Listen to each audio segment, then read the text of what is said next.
When the whole family comes together to watch the game, nobody wants to miss a second of the action to run to the grocery store. With Instacart, you can get all your weekly groceries in as fast as an hour. Less time shopping means more game time. Let's go. Visit instacart.com to get free delivery on your first 3 orders. Offer valid for a limited time. $10 minimum per order. Additional terms apply.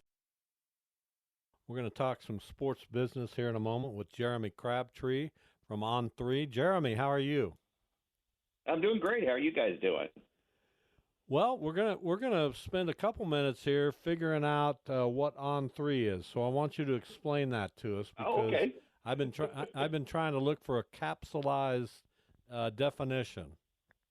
Well, if you're familiar with any other college sports network, it's very similar. We have team sites covering across most of the top programs in the country, including Kansas State, Oklahoma, all over the country. But then we also have a component of where I'm involved with is covering N.I.L. and sports business. So I mean, we kind of do it all, and I've been around now for 3 full years, and feel very good about the trajectory that we're on for the future. And you are the senior editor. We're talking with Jeremy Crabtree. So sports business has taken on a whole new definition. College sports has always been to some degree a business. Now it's almost all degrees of business. How has it changed?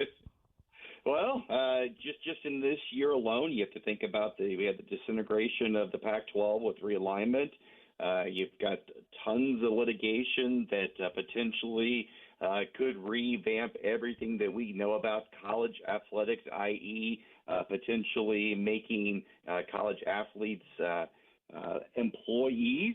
Then we've seen success on the NIL front, not just with men athletes, but women athletes, i.e. Caitlin Clark at Iowa.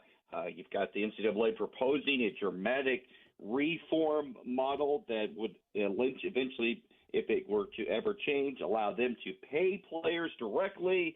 You've got NIL impacting the high school ranks, and you've got Deion Sanders impacting the entire world of college athletics, and TV ratings were the best that we've ever seen. So that's just what's happened this year alone, and that's kind of in the world that I am dealing with on an everyday basis. And there's about 5,000 directions we could go with that synopsis. Yep.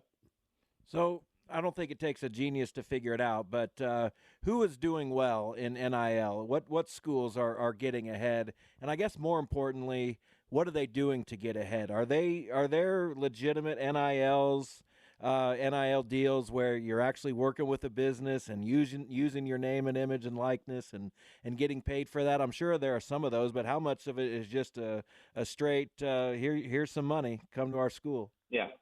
Well, you have to look at NIL kind of from a couple different standpoints. You do have the straight, what we like to call roster and retention type of focuses that come from collectives that are doing what they can to get players that are in the transfer portal to come their way and help their program out. There's collectives at every single school and major school in the country, including 2 at KU, 2 at K-State, 1 at Oklahoma, 1 at Arkansas, 1 at Oklahoma State, 1 at Missouri. You get the picture. There's that aspect where there is, yes, NIL that goes toward keeping players that are already on campus and out of the transfer portal via what's called essentially roster and retention. And then you also have that standpoint that comes from helping.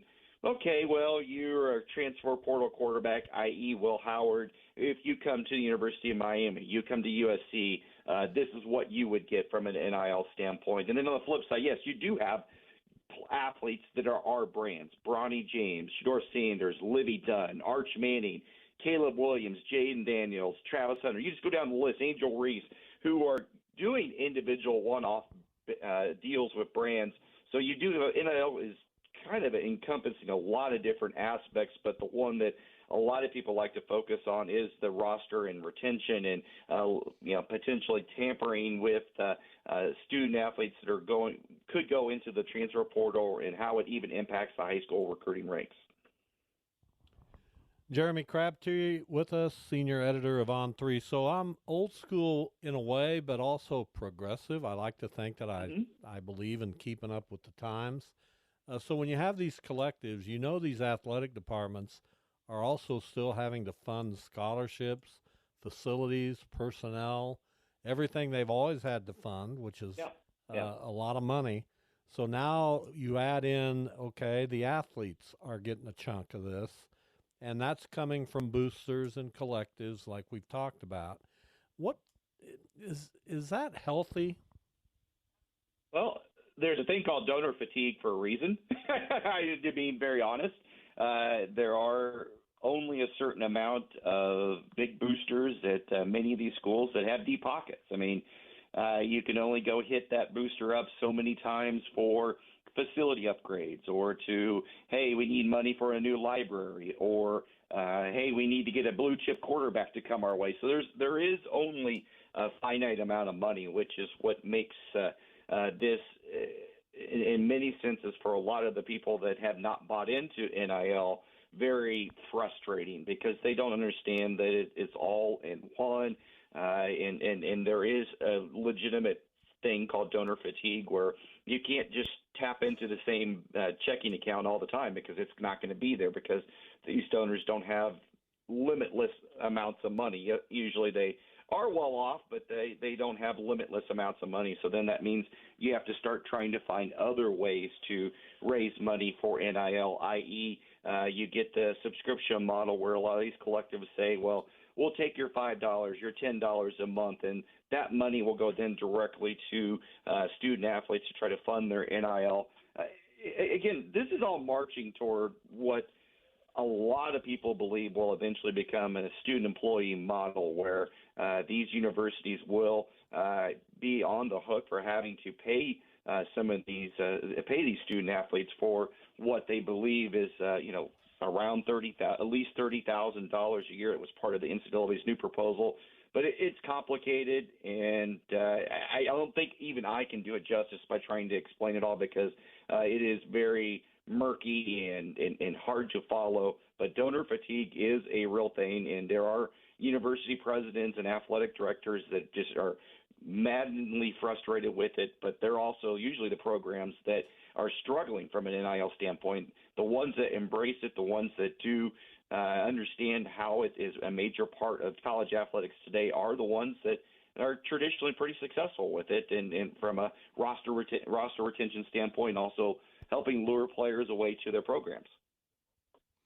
So is the Pac-12 just going to be Oregon State, Washington State, and the Mountain West, or is there anything that Oregon State and Washington State could do with whatever control they have? Can they get more creative, or are we just going down what it looks like we're going to be doing? Yeah, I think that's what it looks like is what's going to happen. At least all indications are. They're going to probably try to be successful. The good news for Oregon State and Washington State, if you followed last week, the week before last, they did get a court win that helped them with a lot of the assets and a lot of the money that is going to be part of the Pac-12. So they do have a war chest to work with. But the most logical and answer would be to absorb a lot of the Mountain West programs, maybe look at Gonzaga or somebody like that that's a basketball one-off, and it just would make sense.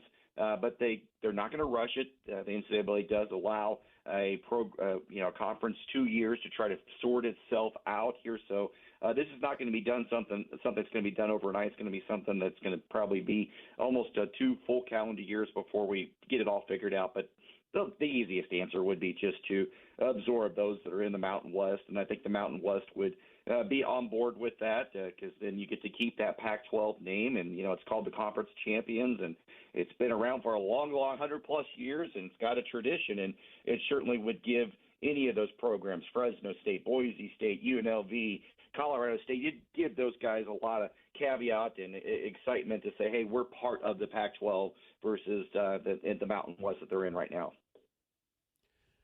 Talking now with Jeremy Crabtree from On3 Sports. He's our senior editor, for years a foremost authority on football recruiting. I'm ready to name you a foremost authority on NIL, Jeremy. You like that? Well, thank you.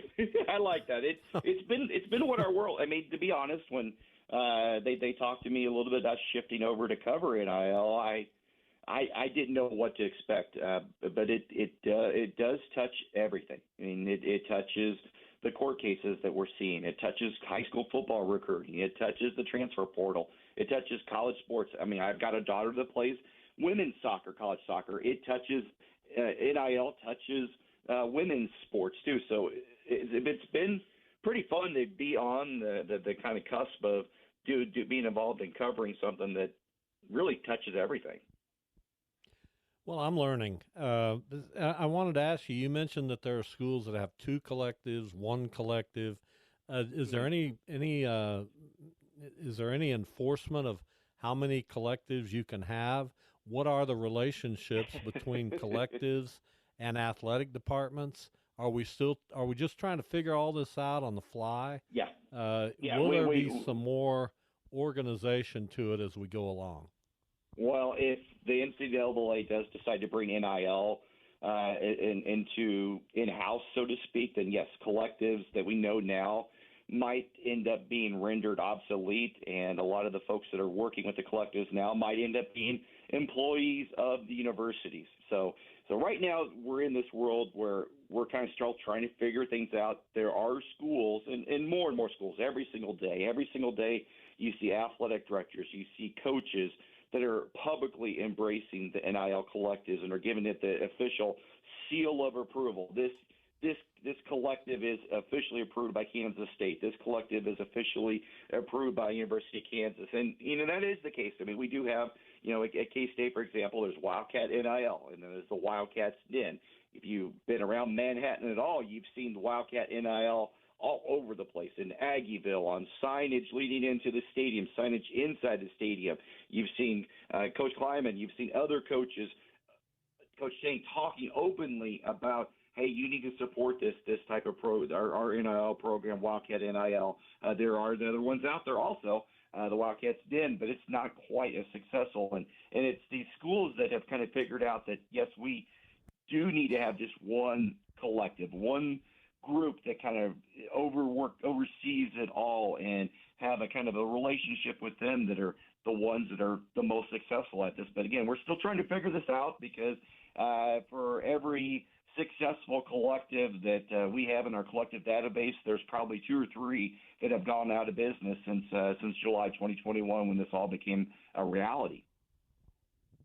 Do you feel like we're headed for college football to kind of take on its own identity, and for every other sport to kind of figure things out? Because when you have all these movements, it doesn't make any sense for the University of Arizona to go to Rutgers.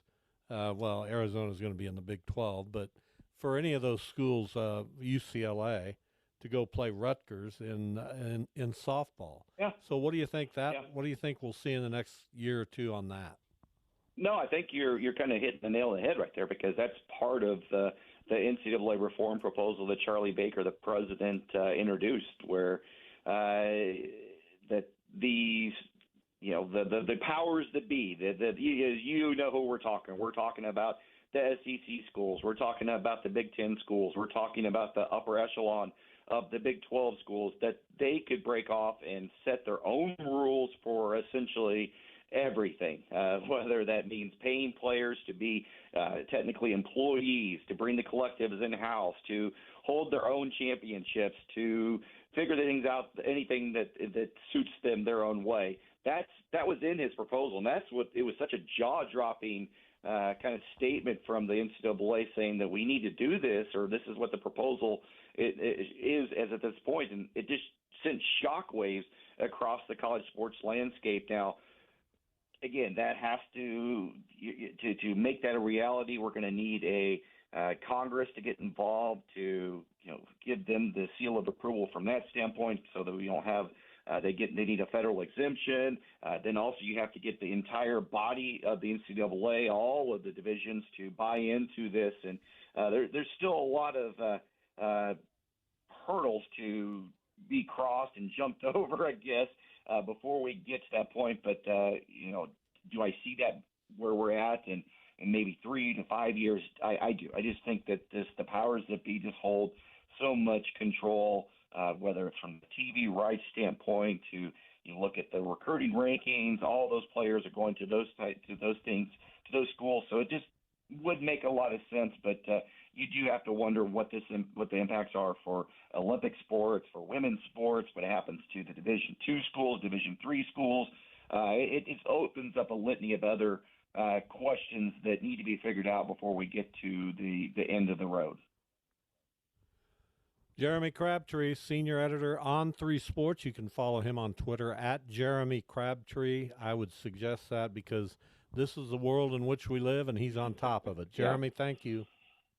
All right. Thanks, Gareth.